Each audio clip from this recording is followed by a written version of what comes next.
Assalamualaikum warahmatullahi wabarakatuh. Izin memperkenalkan diri, nama saya Muhammad Artun Surya Samudra dengan NPM 221303108.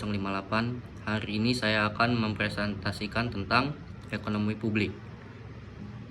Ekonomi publik merupakan cabang ilmu ekonomi yang secara khusus mengkaji peran dan intervensi pemerintah dalam sistem perekonomian guna mencapai efisiensi alokasi sumber daya serta mewujudkan keadilan sosial. Fokus utama ekonomi publik terletak pada bagaimana negara mengatur produksi dan distribusi barang publik, mengoreksi kegagalan pasar, serta mengelola kebijakan fiskal untuk meningkatkan kesejahteraan masyarakat secara keseluruhan. Secara konseptual, ekonomi publik membahas keputusan fiskal pemerintah yang meliputi kebijakan pengeluaran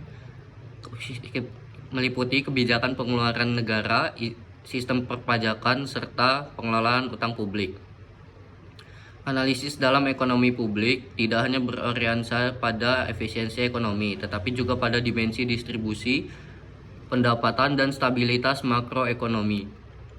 Oleh karena itu, ekonomi publik menjadi landasan penting dalam perumusan kebijakan pembangunan dan pelayanan publik.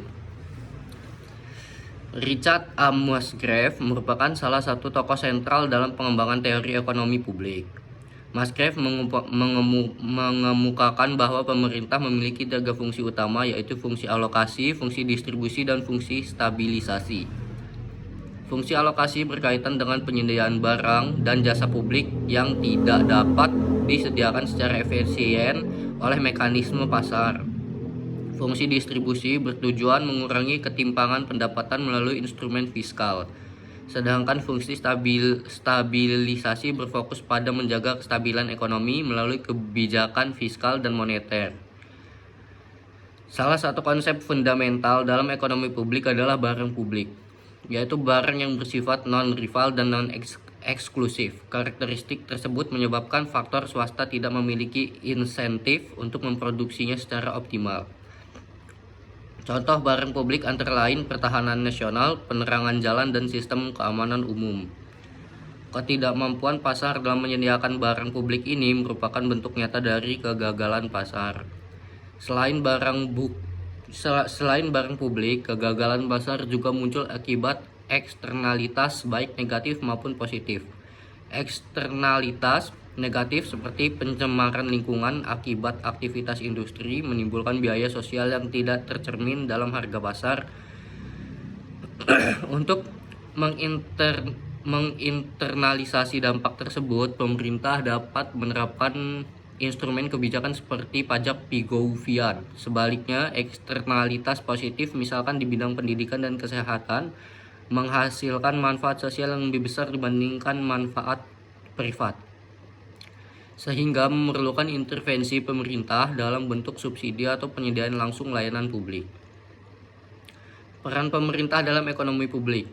Dalam kerangka ekonomi publik, pemerintah berperan sebagai penyedia barang publik murni dan barang kuasi publik dengan tujuan memaksimalkan kesejahteraan sosial. Peran ini diwujudkan melalui kebijakan fiskal yang mencakup pengeluaran pemerintah, perpajakan, dan transfer sosial. Kebijakan fiskal juga berfungsi sebagai alat stabilisasi ekonomi, terutama melalui pendekatan counter-cyclical, yaitu peningkatan belanja negara dan stimulus fiskal pada saat resesi, serta pengetatan fiskal pada saat ekonomi mengalami overheating. Selain itu, prinsip efisiensi Pareto sering digunakan sebagai tolak ukur dalam evaluasi kebijakan publik, yakni suatu kebijakan dikatakan efisiensi apabila mampu meningkatkan kesejahteraan sebagian pihak tanpa menurunkan kesejahteraan pihak lainnya. Namun dalam praktiknya, kebijakan publik kerap menghadapi trade-off antara efisiensi dan pemerataan, sehingga pemerintah perlu menyeimbangkan kedua tujuan tersebut secara proporsional.